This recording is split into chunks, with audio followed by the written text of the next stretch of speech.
And welcome to the High Vibe Nation, a focus on inspiration and revealing tips for raising awareness and better living. It's time to shift your life.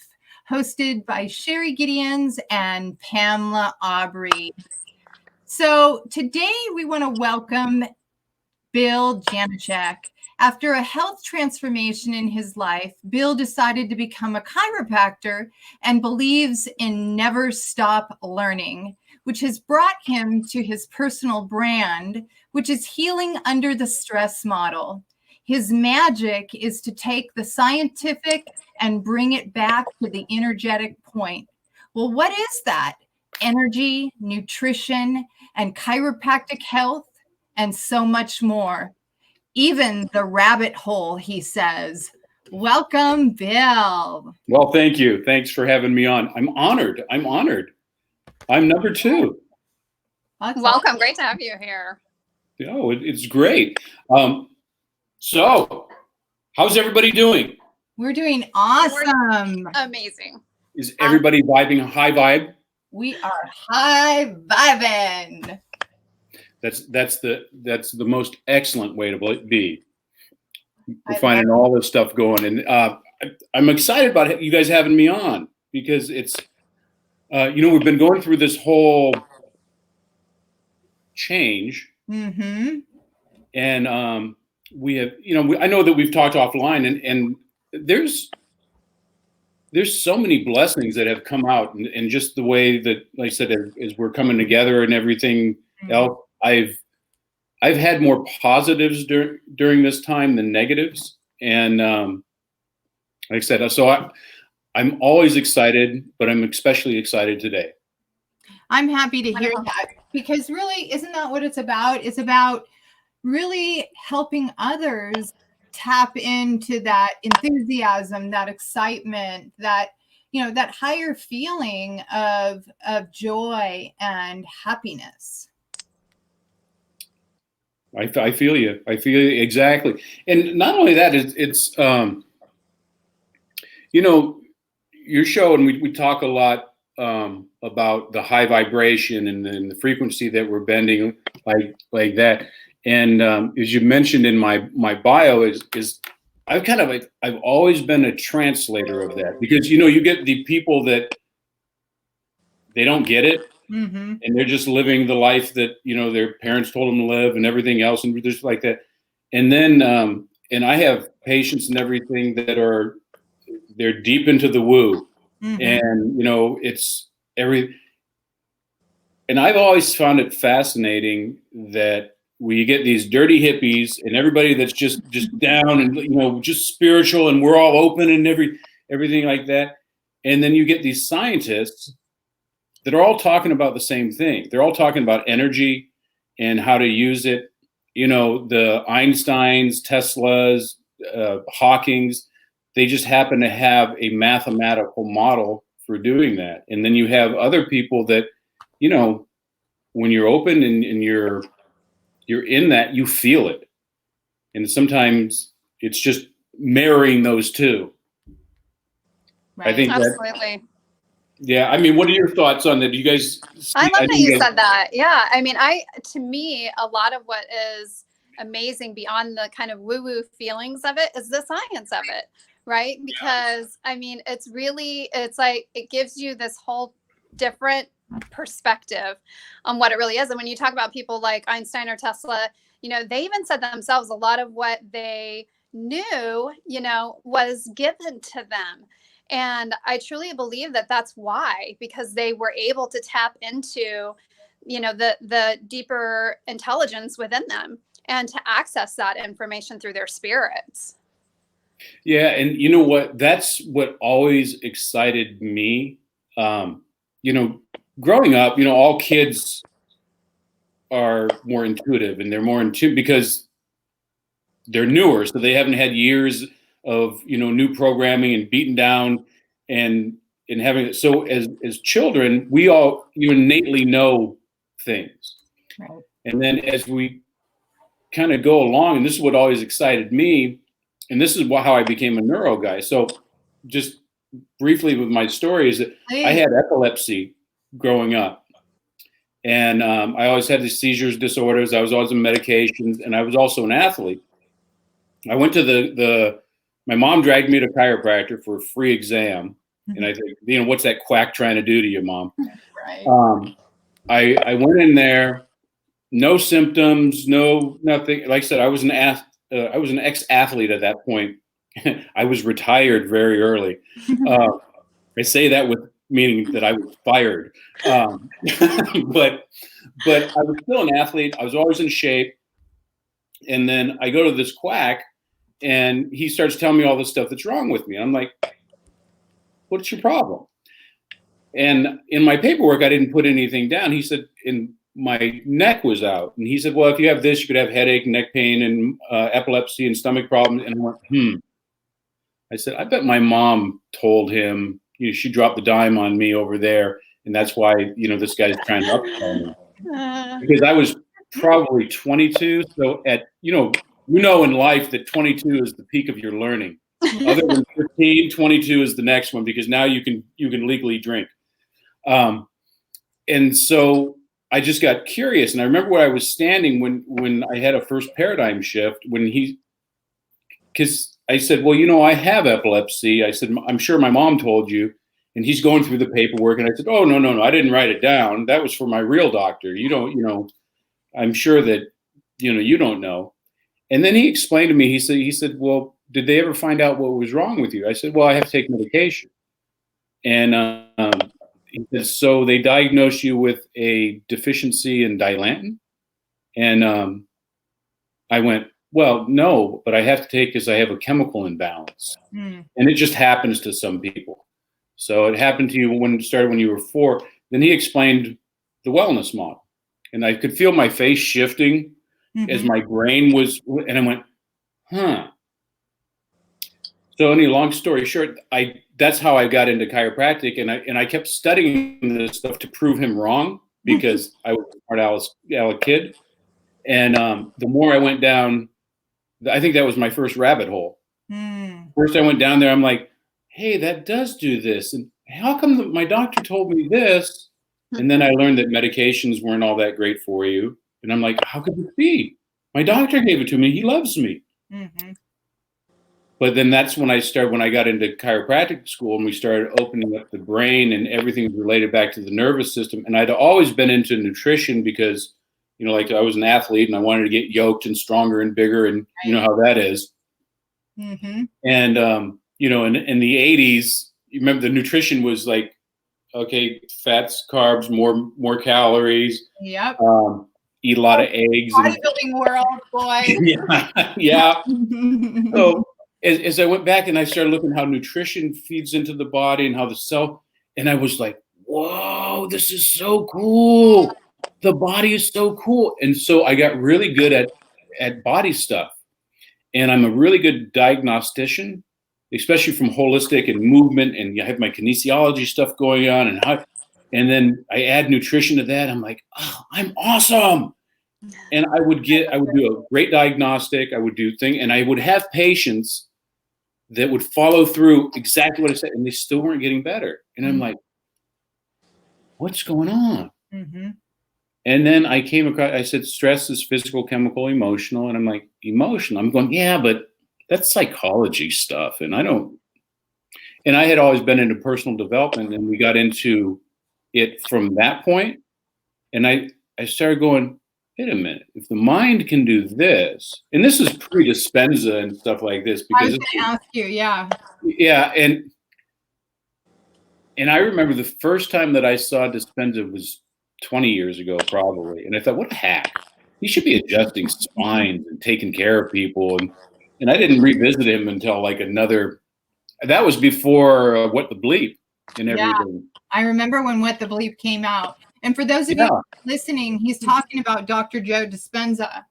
And you all know how popular he is today with his scientific, message. Yeah, and that was the point, because I would get all excited, because I would go to a seminar and I would learn a metabolic pathway or a neural pathway and how they interrelated. And I'm like, oh my God, this is so good. And then we started getting into the mind stuff, and I'm like, well, then our thoughts are going to be different than that, and then how we think. Because like when I had seizures, there was 3 main reasons that I would have seizures. It would be like insomnia, chronic, like if I didn't sleep, if I had a hangover. I don't drink anymore, but I did a pretty good job. I drank enough for a lifetime. So if I stayed drunk, I was fine, but it was coming out because there's a brainwave change when you're coming from being drunk into, you have to go through that threshold, being that drunk or stress. And I thought, so, and then by this time I knew about fight or flight and sympathetics and parasympathetic. And then that's when I was really starting to dabble into some NLP, and I was doing just stuff for me, like some early Tony Robbins stuff, even Franklin Covey, back when we were doing values and things. And then I went down the rabbit hole of the mind, and I think when people don't think about it, they always think that the brain is the mind, and the mind's so much bigger. And then when like quantum physics started coming in, and now we have like hard science to understand the woo, and I'm like, this is cool, because wouldn't it be awesome if the woo and the quantum and God and everything else, if it was real and tangible? Yeah. And you know how many millions of people are going right now, and they're going, I really want that to be real, but it's not in my belief system right now. And if you could show me something tangible, and the more we're learning about it, and it really excited me. But it changed my practice. And the fact is that because now if I enter, it's not like when my patients come in that I say, whoa, let's go to the quantum together and see what happens. But I have a different realm of communicating with them and say, well, what do you want? What does it cost? And sometimes just opening the door enough to ask them questions. Right. And when they start going, and just what if questions. What if is my favorite. It's like, what if this was true? What if that's true? And then they open their own mind. What kind of questions can they ask? Because obviously we're living in a time right now where people are inquiring. They're like, what if?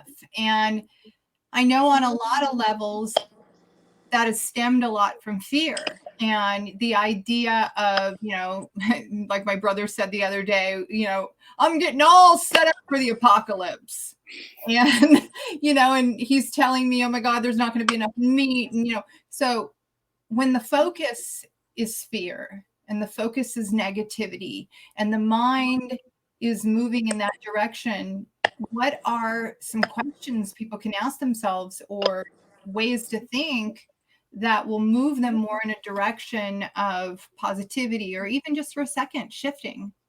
Yeah. So what I found is that if you take somebody that's just like riding high and they're just like, apocalypse, doomsday prepper, and everything, when they're so caught into their story, you can't make them positive. Mm-hmm. What you have to do is stop forward momentum. And then there's the Lodi principle, is the law of diminishing intent.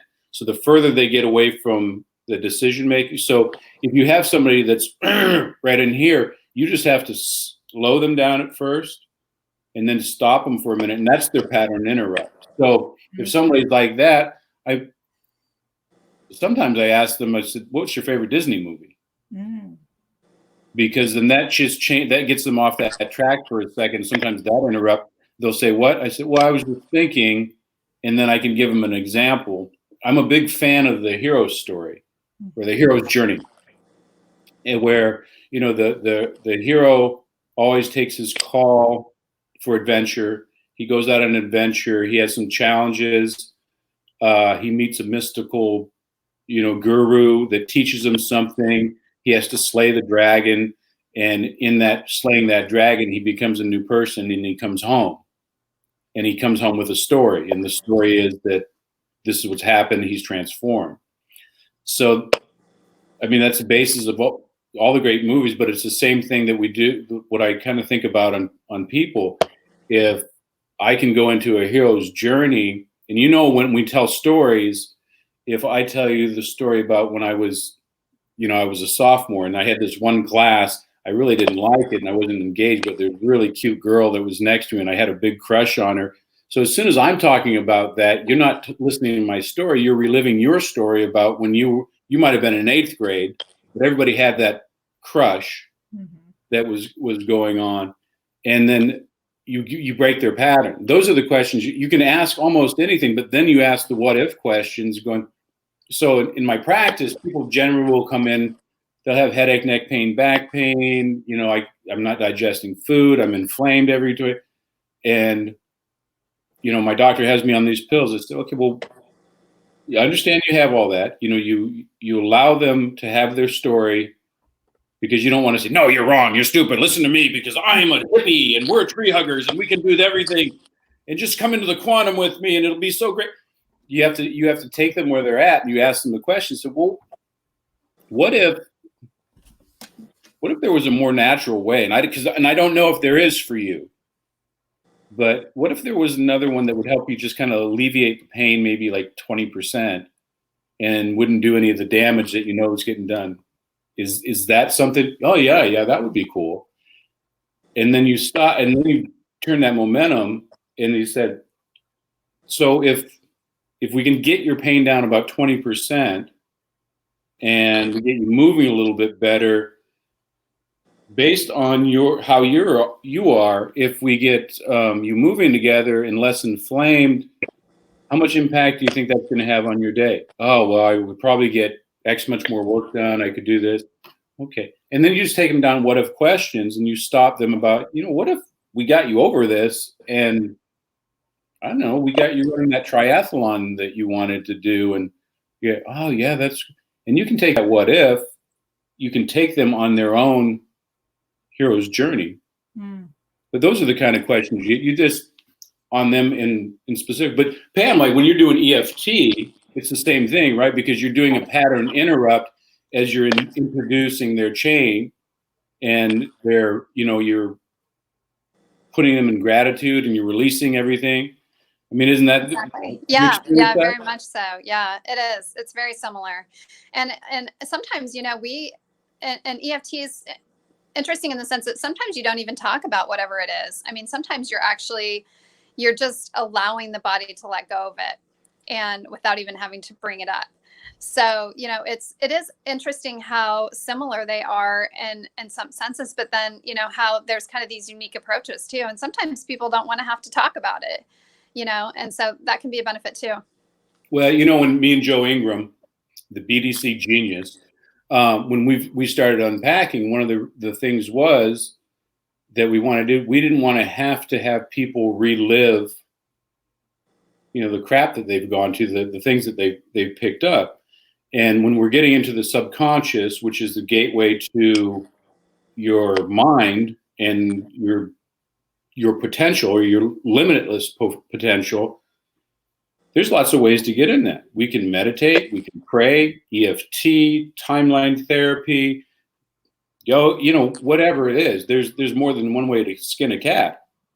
And as we break it down, it's once you're there, what are you going to do? And what do you want? And I think, and I've been working on this just personally, is are we really crystal clear on what we want? It's really easy to go like, okay, I don't want to be fat. I don't want to be tired. I don't want to be broke. But what specifically do you want? And then sit in the quantum. Because I was getting really good with my meditations and I was going off and I'm like, yeah, I'm in the quantum. I'm nothing. And I feel nothing. And I'm just energy. And I'm there and I'm having a great time. And it was time for me to let out my specific intention. And I'm like, I got nothing. I was just so happy playing there. I'm just like, okay, worked so hard to get here. Now I'm just like, oh shit. And so I come back in and I'm like, I better work on this because it's been years. I'm going, I'm a positive guy. I should know this stuff. And I have things like, cut my mullet or something like that. So old. So yeah, I love that because it's kind of true. We in our culture, we don't really associate a lot of these things with anything yet, let alone change. I mean, we don't really have a framework for a lot of these modalities because they haven't been mainstream. And even chiropractic, I mean, it took a number of years before people started to understand how beneficial it really was. And on that point, on the paradigm, the benefits of chiropractic, which has been around for over 120 years now, is still only to the level of the person's paradigm. Right. And so now we're coming into the fact, like EFT and any spiritual stuff and getting out there. It's just like, well, you are a little in the woo, and I don't know if I could. But I think because of social media and the fact that, where are you, Pam? Well, I'm based out of Boise, so I'm in Idaho. So you're in Idaho, and then Sherry, you're in LA, right? No, I'm in Phoenix. Phoenix, okay. So the fact that I'm in Yorba, California, you're in Idaho, and you're in Arizona, and we're having this conversation that would never happen before, and we all have similar but different backgrounds, so we're going to touch a couple other people. And I think that like anything else with technology, it's bringing ideas to the forefront to question. Mm-hmm. And I think it's important to question everything because not everything is necessarily true or correct. And on that same ground, you shouldn't reject something just because it comes up against a thought process that you haven't got there. Mm-hmm. But I think that because we're able to get thoughts out so quick, it's like a double-edged sword. Sometimes, you don't want the Karen meme out there that's gone viral. But on the other side, that when we have a new idea, we get a lot of eyes on it, which can flip that. And then when we have science to back things up, we can go, okay, so you'll have somebody that are changing. I know it's like out here, people are smoking pot left and right. I've never been a partaker, Mm-hmm. but now because the stigma's been gone away, you're getting people over here lighting up. You're like, Grandma, what are you doing over there? You're like sparking a bong up. Where that would have never happened, but it's a paradigm. So maybe that's what happened with the woo too. Mm-hmm. Mm-hmm. Yeah. I think it's important to mention that the emphasis is on how can we shift? How can we be in more of a state that we're experiencing more of what we really want, which is greater health, greater awareness, greater joy, greater friendship. If we have acknowledged that everything's energy, and we know that's true because in the room you walk into, you can always feel the vibes of the room. If a person's putting off, what I like to call stinking thinking or, negative vibes, that because we're all energy. And the more that we become aware that everything's energy, when we're being from a particular mindset, whether it be negative or positive, we're putting that out into the universe. We're putting that out. And what we give, it goes back to that old adage, what you give, you receive. What you put out, you pull back. So I think it's important to, help people understand that in every moment of today, you're choosing to be from a certain feeling, whether it is negative or positive. And as a result of that, experiences are showing up. You can call it cause and effect. Experiences are showing up as a result of your cause. And you're having that show up in your now moments. And so how can you shift that? And the important thing is, like you mentioned EFT, you've mentioned NLP. I myself use NLP, And some of the techniques that you've shared, can you share one of those, an NLP technique that people can use when they're stressed or, when they're in that limited thinking habit? Yeah, I mean, there's literally hundreds of them. One of the ones that I like to do a lot is parts integration. Or an easier one is a like to dislike. Are you familiar with that? So the way that I explain it is, if you think about, we usually do this a lot in unpacking so that I can show people how the minds will work. So if, do you have a favorite food? Avocados. You like avocados? Do you love avocados? Yes, I do. I do too. Okay. So do you remember the last time you had an avocado that you were just like, oh my God, this is just awesome. Now, did you see what she just did? That face. So she's a visual and you're holding up. So you were looking for a picture and you're a visual. You were looking up to your left side. I do that too. So it's a sign of greatness. We'll leave it at that. I'll take that. Yeah. Yeah. So do you remember that time? Yes. Okay. Do you remember that specifically time when you're biting into it and you feel what it felt like and where you were at and who you were with? And then on a scale of 1 to 10, how awesome was that? It was like a 9. It was pretty good. Okay. So now I want we only see our memories and we only think in pictures and symbols and feelings. So when you look at that memory and when you have a memory, in order for you to remember that time when you ate that avocado, you have to have that picture in your head. Explain to me where you see that picture spatially. And I'm going to suspect that you were looking up over to your left, right up and around this area. Is that where you saw it? Interesting. Yeah. Uh-huh. Okay. How big was that picture? Not that, I mean, like. Show me. If I had to, Show me. Come on, we have visual. There you go. Yeah, like a tablet size. Okay, perfect. Yeah. Was it a color picture or was it black and Color. white? Okay. Any movement?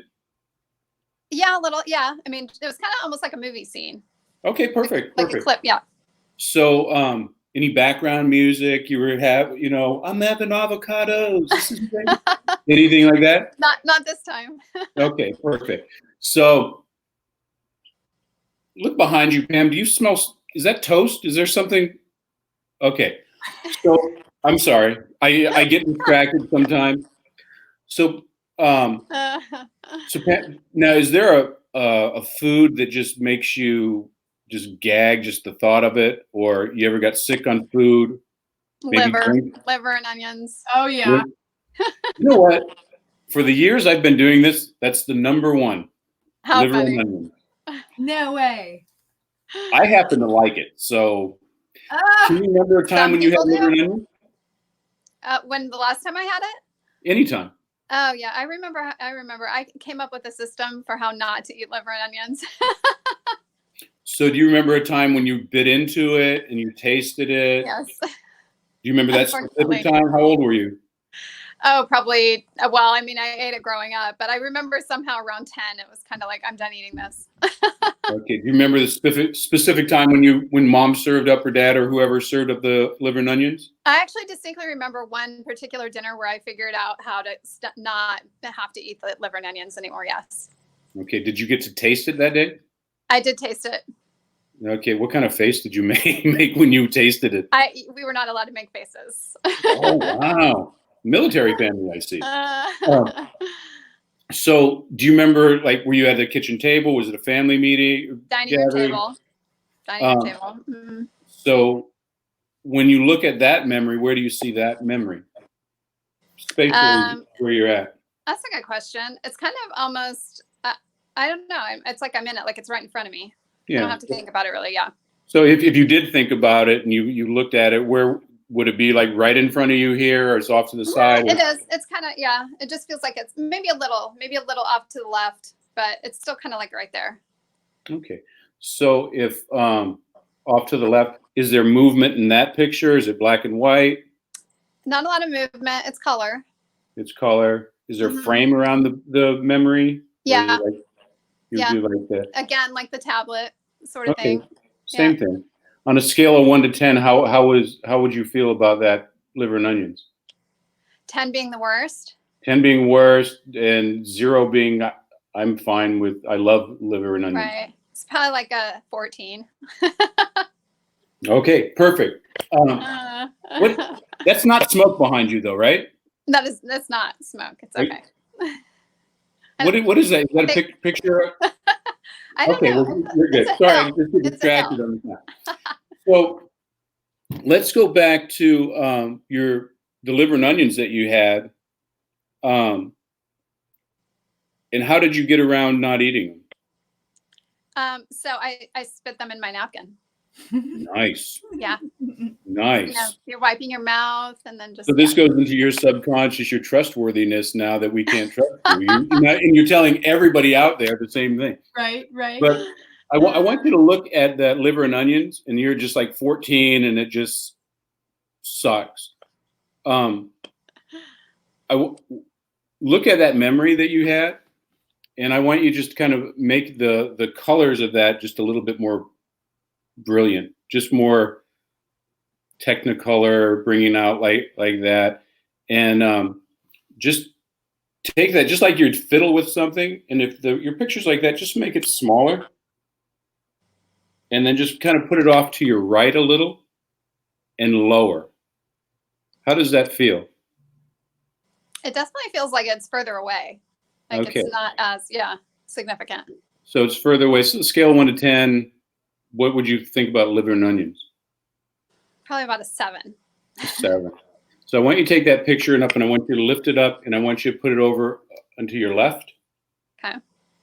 And higher there, and make it about a tablet size. Okay.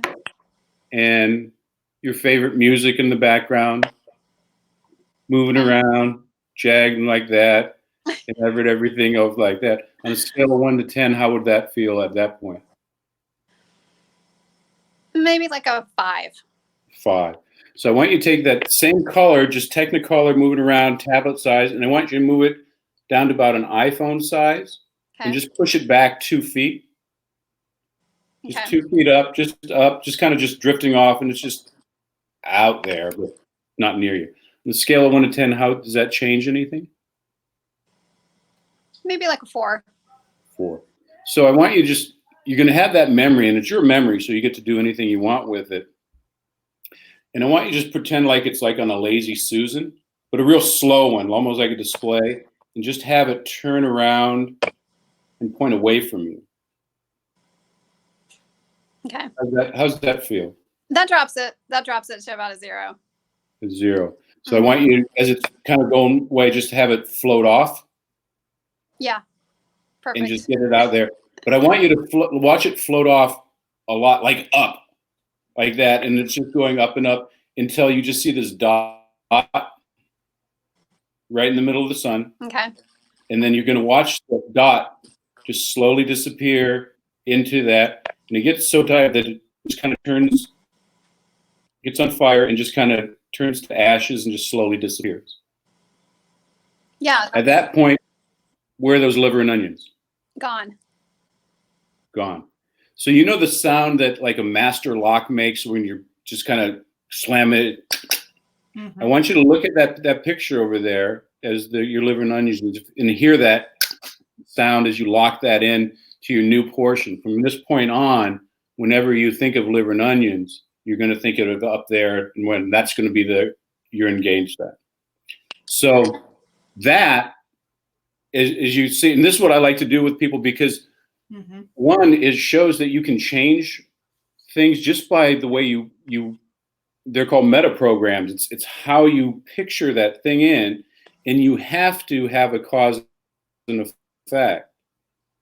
So we can change some of those techniques on that, and then when somebody like you're going like, yeah, I mean, I don't feel bad, and I didn't do anything, and then they go like, whoa, dude, that was like unbelievable. That would have tripped. But what if we could do that with old memories What if we could, even if you want to get yourself out into the quantum and you want to get more, what if you just put yourself and ask yourself, where do I have to be in here so I can get out there? And you can change those things at any time, and you're in charge. And whenever I do, like, I'm not like the breakthrough guy. I'm more kind of like the background guy. Here's how it works, and there's that. But I have other people that have done that. I mean, I can do it, but I'm not that great. But I'll usually explain it, and just by explaining the possibility, a paradigm shift, people will go, yeah, because as I'm doing that with you, everybody watching now or later like that, they're doing it with themselves. They're going, well, yeah, I feel, oh yeah, that's it. And so they're proving it. They're having proof of concept to themselves.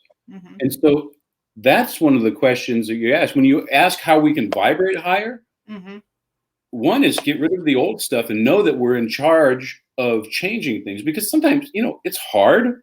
You have one of those days, and we all have one of those days, which is like that. You need people, and you have to have that community around.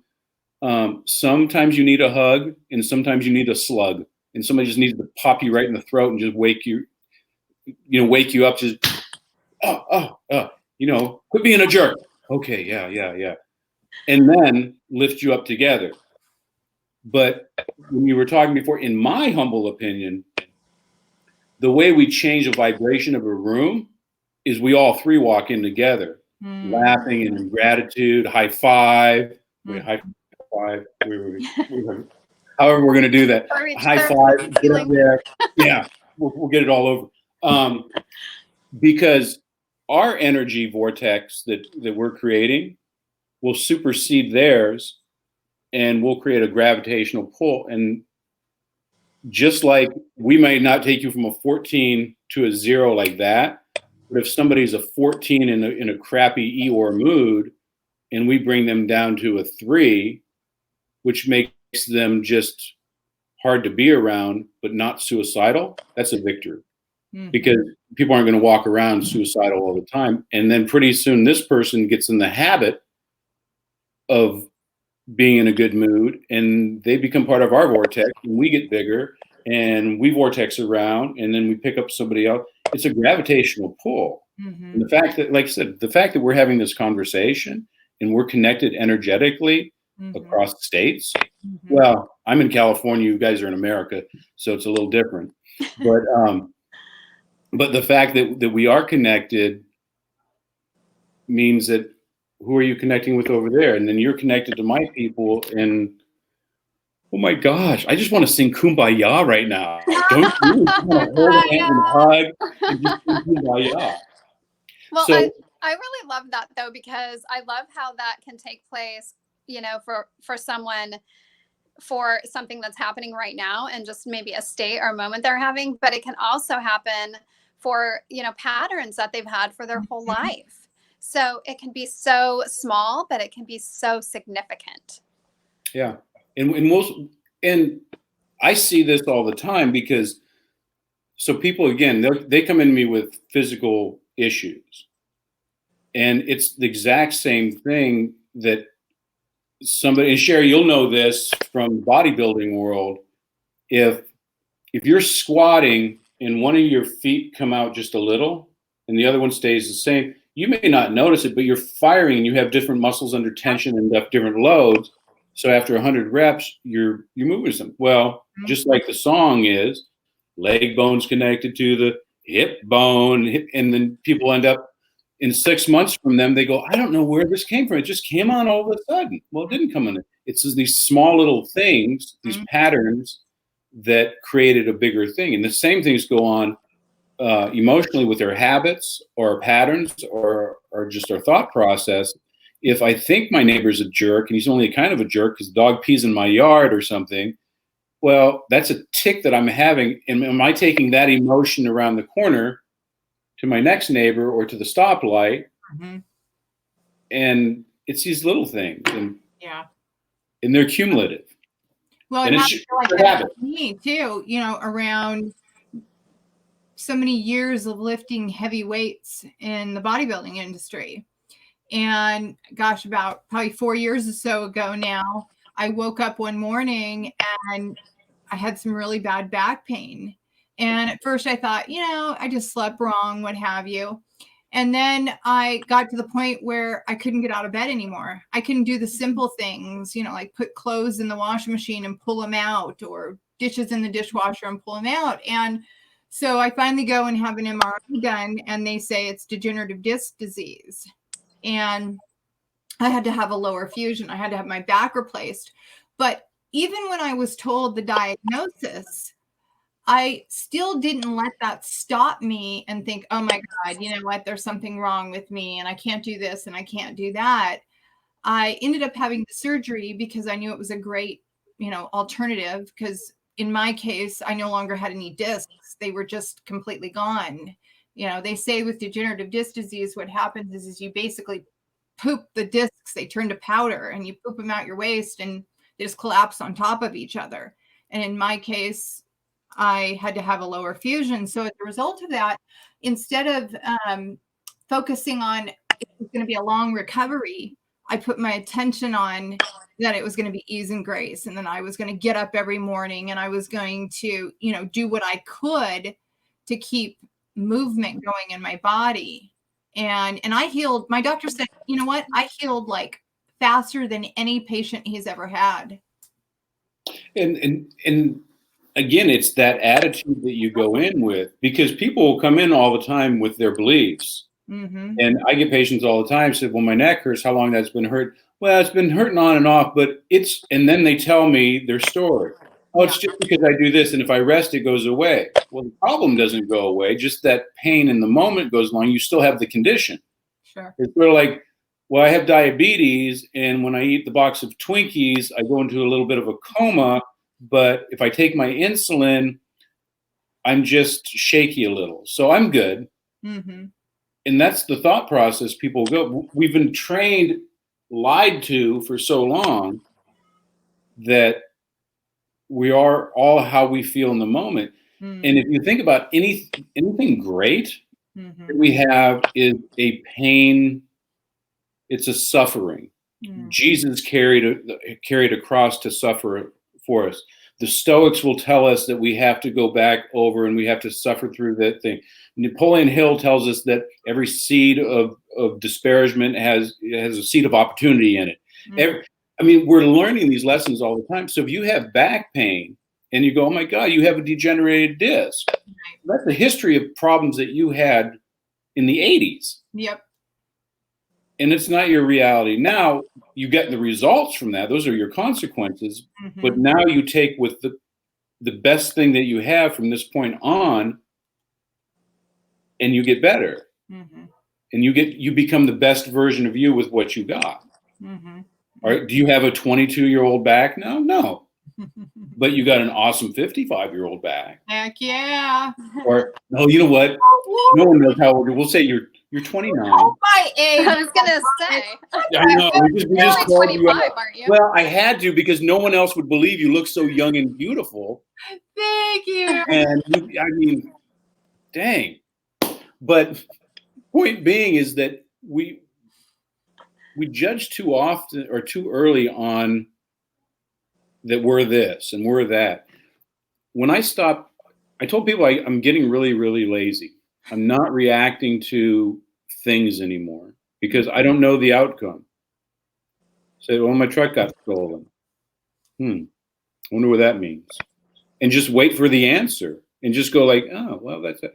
As long as I'm healthy, my kids are healthy, that's about it. You know what? There's, we can regenerate everything else but it's ourself that we just keep that going. And it really is a mindset. And I like the fact that you guys have the High Vibe Nation, because you're bringing people together to do that, because we need a place to go to reset, that we're people that understand. Yes. Because if if Pam's out wooing it up over in Idaho, and the cowboys come over and they said, "You're a dirty hippie. Put your crystals away and quit meditating and get the cows and do everything." And their paradigm is different. And if you're over, during spring training and go, "Oh, quit doing that. We all get kind of beat up on that. We need a place to come back over and realize that we're okay, heal up, and then be around your tribe and put the vibe in your tribe, I guess." But rise up. That's right. exactly, because we'll need that. But every society needs something like that. That's one of my favorite things. Is like from a man, like that is just like a drum line or something primal, or which is because there's energy in that. Yeah, Absolutely. There's energy that in that, and that's a primal thing. And then like men have been estrogenized. I wrote a paper years ago called The Estrogenation, and how this country is just kind of, we've taken the masculinity away from men, and we need that as a vital energy. We always need a male and female energy in relationships and stuff like that, but even the relationship with yourself. yes, And it doesn't have to be the gender energy unless that's their natural pit. But for me and my boys, we have to go down and, that's the modern way of, scratching and farting at or doing something like that, is because we don't go out and kill and hunt anymore. We don't go to war anymore, but it is pulling up that primal energy. And then you have more to share. It's like a vortex.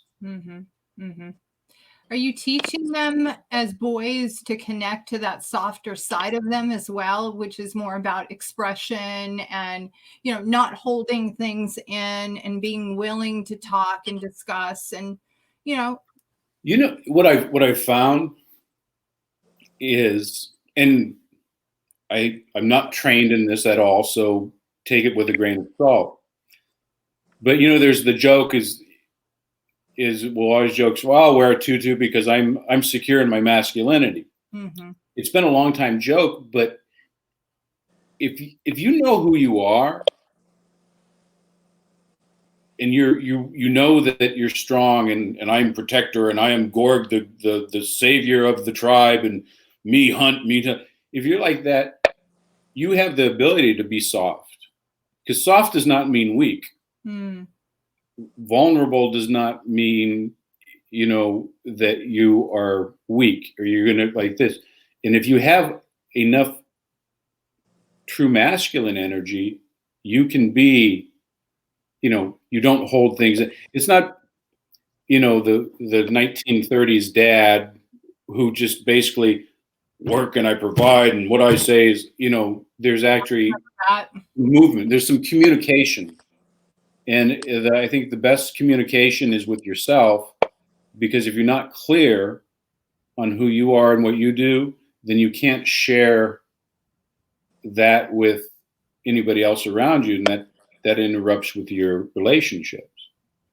And it's like I said, when I'm floating around in the quantum and I'm like getting there, and I don't know what to ask for, it means I'm unclear. So I have to go back inside and figure out what I want. But I do the same thing with my patients, because they come in and they tell me what they don't want. I don't want my neck to hurt. I don't want my back to hurt. I don't want my stomach. I don't want diarrhea when I'm at school. I don't, but that's a negative goal. So where do you want to be? Can you speak for a second on, so for our listeners who don't know what the quantum is and they don't know what a paradigm shift is, can you speak to that for a moment? Yes. So a paradigm is just the box you think of, and the beliefs that you have. So there used to be the paradigm, there was a flat earth. So you could see the ocean, and if you took the boat too far, you'd fall off the other side. That was a belief system. We didn't really venture outside that. We didn't go far. Then they discovered that the earth is round. Now we're back to flat again. So I'm not sure which one it is. But it doesn't really matter because those are paradigms. When I was, my story was, my paradigm was that I was sick. I had to take medication, and the medication stopped me from getting sicker because that's the thought process. That's the story that I had. When I said I have a paradigm shift, it's when I had the question saying, well, this isn't true, and that is true, and the dots didn't connect. When I said, well, no, my problem, it's not like I didn't have a drug, because drugs don't exist for me to take. You take those, so there's something else going on. If I cut and I heal, this should heal, and that didn't. It's those questions. Mm-hmm. So the paradigm is your thought process, the box which you think in. So when we talk about the quantum, it's just, you can call it whatever you want. It's something bigger than yourself, and we call it the like a collective consciousness. It is the out there, because we're all connected. So I think everybody's had the experience when well, I'm thinking of Sherry, and then my phone rings and I'm like, oh my God, it's Sherry. It's so weird you called. What a coincidence. Well, that happens so often that it's no longer a coincidence. It means that we're connecting. And when we talk about your high vibe nation, mm-hmm. There's different vibrations that we have. There's a frequency. When you're excited, you're like, oh my God, this is just so, and you're in flow. Doesn't everything seem to go right? And that's energy. That's energy. That is energy. And you're vibing into that energy. It's that energy that goes out into the ether, the quantum, God's land, the universe, whatever you want to your higher power. Your higher power, because it's out there. Well, if I'm thinking over here and you're thinking over here, and we say, oh, hi, Sherry, would you like to? And we're in the same frequency, we're going to elevate like that, and we're going to connect. And it's very interesting when, now with quantum physics, is that we're actually, there's a basis for that. Before it was just like, I've had these experiences, and we've had them for thousands of years, and so this is true. Chakra. You've never seen a chakra, mm-hmm. And I took a lot of anatomy class. I've never dissected one and said, oh, look at the root chakra. There it is. Let's just take it up. It's not there because it's energetic. And then so when we live in a mechanistic world, we have to see and touch it. Mm. The quantum is something we don't see because we are all energy. 3% of everything in the world is mass. Mm-hmm. Everything else is just energy. And that's what the quantum is. So when I say I'm going out into the quantum, I'm going out of myself, and then I'm thinking, this is what happens when people get into prayer. Mm-hmm. Because when they say that they've connected with God, and they sit there. You are just in trance, but you're letting this stuff go. You're not thinking about the gas bill or the coronavirus or, my bandwidth or my shoe or liver and onions. We are letting that go because that is of here and now, and that's mm-hmm. stuff like that. This is when we go to quantum, we go beyond that. Mm-hmm. Does that make sense?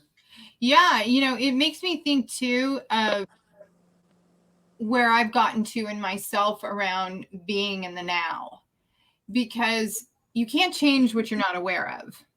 Mm-hmm. And so the more we're living in the now and we're embracing, you've said it several times in this interview about getting clear about what we want. In your practice, people talk more about what they don't want, the aches, the pains, the dis-ease in the body, the stress.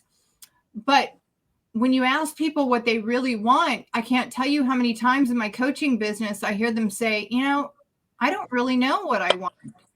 Or you'll ask them, what's your purpose? And they'll say, I have no idea what my purpose is.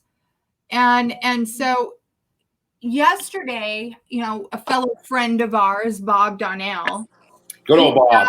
Yes. Me buddy. Yes. He had Viktor Frankl's grandson on his show, on the interview.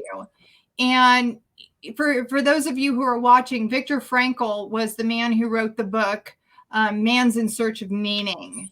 And he was, he lived in the Czechoslovakia or in the German concentration camp. Correct. But I wrote this down because this is something that he said that I've literally sat with for the last 24 hours. And he said his grandfather said this, that despair is suffering minus meaning. And he went on further to say, he says, now you've talked about states several times. He says, going into a state of despair is choice. And I have sat with that because it's so true. So going back to the moment, in any moment of suffering, of despair, of fear, of sadness, where is the meaning in that? We have choice. We have volition. We have a power that we have access to. But we're all turning outwardly to the appearance of things. And yes, I'm not saying the appearance isn't real, because it's real to your belief system.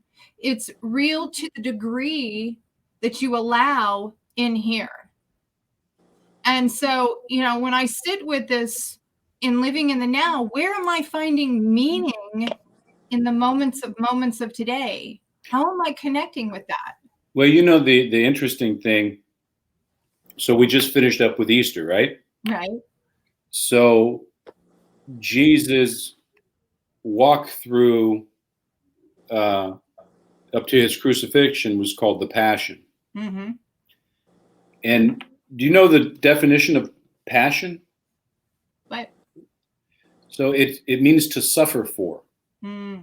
So when we're in despair, and I've heard him talk in several meetings. We've had dinner before, and we talk a lot about Viktor Frankl, because him and Bob, Viktor Frankl did logos therapy, which is kind of a one-shot therapy where, you don't sit there, well, come and meet me next week with like that. And Bob, who's masterful, kind of hits people between the eyes with it, and you either have to shit or get off the pot. Right. Because you do that. But he's not into stories. Viktor Frankl was the same thing. Sure. But it's the same thing that if you have despair and it's a choice, it means you stopped looking and you're not going. Passion, if you see what Jesus went through for us, the beatings that he's taken, and he was just a bloody mess. Mm-hmm. And they hammered him down. And I'm just like, oh my God. Mm-hmm. I watch the Mel Gibson movie all the time of The Passion of the Christ, and I'm just like, but he was doing it for meaning, and there was passion behind that, and I think I always try to heal myself, because I watch people, I'm like, there's almost like nothing back behind them, and it's like they don't even know what's inside them, and it is tough because they, the mass of men, live lives of quiet desperations and die with a song in their heart because they've never tapped into it. They don't have a high vibe nation to reach out and get a virtual hug from Sherry and Pam, and and you get that. So what you guys are doing is very important, because there's some people that are just cruising around the internet looking at stuff, and they're going to go, huh? And they just started down the rabbit hole, and they're looking for a place to land that's soft and understanding, and will help them on their journey to a different, just like when we talked yesterday, Sherry, and I was like, dude, that's crazy. And it was totally awesome. So I always do that. So I have a next gaggle of patients coming in. Give me your website, tell us how people can reach out to you, how they can connect with you. This is High Vibe Nation. You know you need to go into the quantum and connect with me on my vibrational level, and I will be there with you at anything. But if your quantum bandwidth is down, you can catch me at yorbafamilychiropractic.com. I'm on Facebook, Bill Janeshak, all the social medias, but Facebook or Instagram would probably be best. And Instagram's just have it right and on the screen. Yep. Okay. And can men, like, if men just need like someone to grunt with, can they reach out to you? Or oh yeah, is that a service you offer? Yeah, we said we'll grunt and we'll scratch, we'll talk sport, and we just do it around. It's actually very. I actually remember reading that book. I think it was. Oh, I'm going to say the wrong author, but it was Wild at Heart. And he talked, and I read it because I have a son, and I thought I feel like this is a really important topic, especially for boys. And I grew up with brothers, so I kind of had a sense for most of this anyway. But I think it's a really great point. There isn't a lot of that, available for men where they can come into a space and connect in that way. And, they can feel like, okay, I'm not hanging out with the girls and we're not doing this woo-woo thing. So I love that you brought that out. Well, it's really important. And I've never stopped talking about it, but I get frowned upon all the time. Fortunately, I don't care. But men need to be men. Women need to be women in their essence. And we have millions of years of primal raisings, and there's certain things that we do. If you watch animals in play in the wild, they're roughhousing, they're fighting, they're climbing trees, they're falling down. But that's how they learn. And men haven't learned a lot how to be men because we've taken their toy guns away. And granted, looking back, it's not politically correct on a lot of, I used to play cowboys and Indians.